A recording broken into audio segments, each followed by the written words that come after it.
Hi, my name is Morgan Hess. I'm the Youth Vote Project Coordinator at the League of Women Voters St. Paul. And my name is Grace Reardon. I'm a Youth Civic Engagement Fellow with the League of Women Voters St. Paul.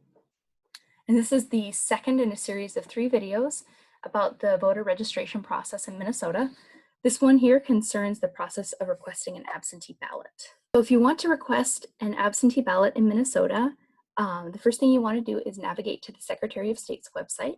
You can do this by typing MN Secretary of State into Google, and then it should be the first link that shows up. Once you reach the Secretary's website, click on the link in green in this case that says Online Absentee Ballot Application. And remember, you can request an absentee ballot even if you're going to be living and voting at your usual address. If you'd rather just vote by mail, you can do so by requesting that an absentee ballot be sent to your place of residence.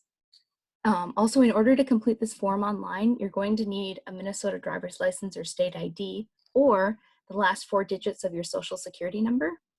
If neither of these is possible, if you don't have any of these numbers, you can print an absentee application form and mail it to the Secretary of State's office. There's an option for not having any of those numbers.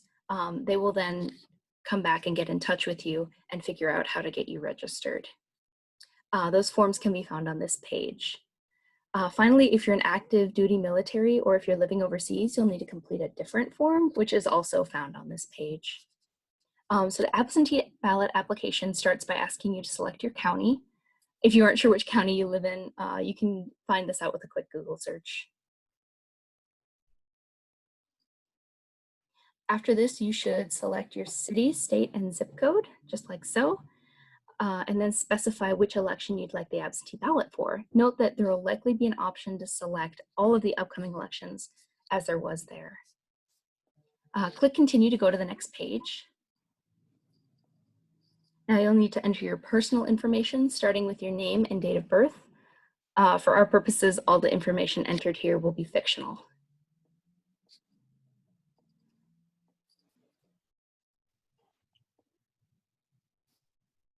Next, you'll need to enter some kind of ID number. Remember, you don't necessarily need to have a Minnesota ID to register or request an absentee ballot. The last 4 digits, as we're doing here, of your social security number work equally well. Obviously, we're using a random number. Next, you'll need to type in your address. This should be the place where you actually live. If you can't receive mail at the address where you live, you should be able to click the button below that says that you receive mail somewhere else, for example, a post office box, and you can type it in here. If you'd like your primary and general election ballots sent to different locations, this is also where you can specify that. Alternatively, you can have them sent to the same address.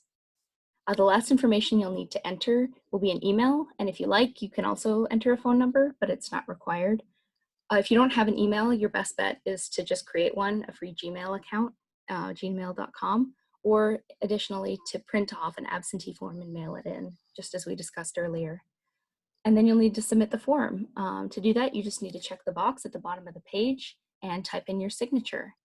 Then you'll click submit and you're done.